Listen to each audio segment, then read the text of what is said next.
Striker নন, নামের পাশে নেই গোল মেশিন তকমাও। তবু সবচেয়ে গুরুত্বপূর্ণ সময়ে গোল করার দায়িত্বটা নিজের কাঁধেই তুলে নিলেন আজেদিন উনাহি।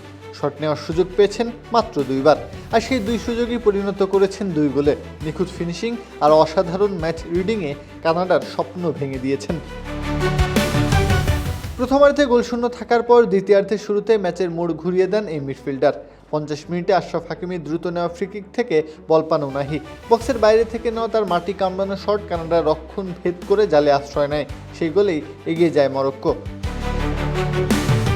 গোল হজম করার পর সমতায় ফেরার মরিয়া চেষ্টা করে কানাডা। একের পর এক খেলোয়াড় যে কোনো স্ন্যাক্স টাইমে সবার জন্য ভালো চপস্টিক ইনস্ট্যান্ট নুডলস। আক্রমণে তুলে এনে মরক্কোর রক্ষণে চাপ সৃষ্টি করতে থাকে তারা, কিন্তু সেই ঝুঁকিপূর্ণ কৌশলই শেষ পর্যন্ত কাল হয়ে দাঁড়ায় তাদের জন্য।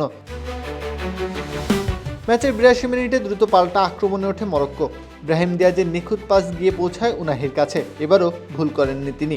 কাছের পোস্ট লক্ষ্য করে জোরালো শটে নিজের দ্বিতীয় গোলটি করে ম্যাচের ভাগ্য কার্যত নিশ্চিত করে দেন। পরিসংখ্যান বলছে পুরো ম্যাচে লক্ষ্যে থাকা উনাহির 2টি শটই জালে জড়িয়েছে, অর্থাৎ 2 শট থেকেই 2 গোল। একজন মিডফিল্ডারের কাছ থেকে এমন নিখুঁত ফিনিশিং খুব কমই দেখা যায়। কেবল গোলই নয়, মাঝমাঠে বলের নিয়ন্ত্রণ, আক্রমণ গড়ে তোলা এবং সঠিক সময়ে সঠিক জায়গায় উপস্থিত থাকার দক্ষতাও দেখিয়েছেন উনাহি। ম্যাচ জুড়ে তিনি ছিলেন মরক্কোর আক্রমণের প্রাণভোমরা। প্রত্যহ কাব্য, খেলা 71।